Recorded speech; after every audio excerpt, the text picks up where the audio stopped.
Ikalawang operasyon laban sa mga depektibong timbangan isinagawa sa Dagupan City. Mahigit 50 timbangan na kumpiska.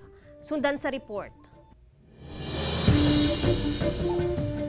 Maagang umikot sa Malimgas Public Market ang Anti-Littering Task Force para magsagawa ng operasyon laban sa mga depektibong timbangan.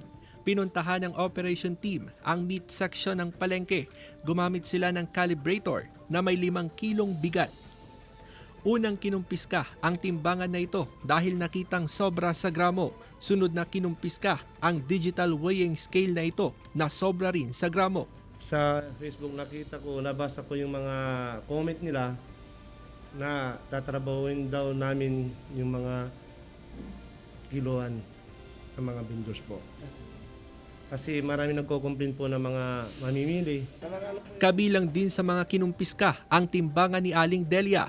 Pero giit niya, natumba ang kanyang timbangan kaya nasira. Papakita ko sa inyo, ayan, natumba yan, naulog kaya nabasag. Kaya ngayon, natural lamang magagalaw sa loob. Kaya ano nangyari? Kahit in-explain ko, sabi talagang kumpiskain, wala akong magagawa.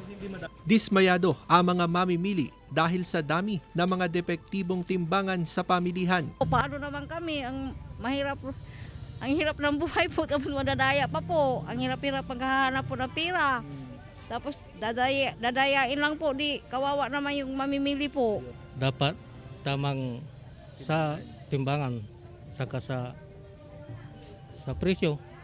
Bakit po? Pre, kawawa mga tao pag gano'n. Kapag magdadaya sila.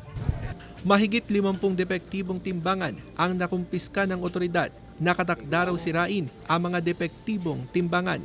Sana bago sila magtinda, araw-araw nila i-check po yung kiloan nila.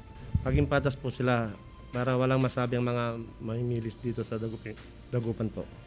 Kasama si Henry Domencil, Russell Simorio. Balitang Amyanan.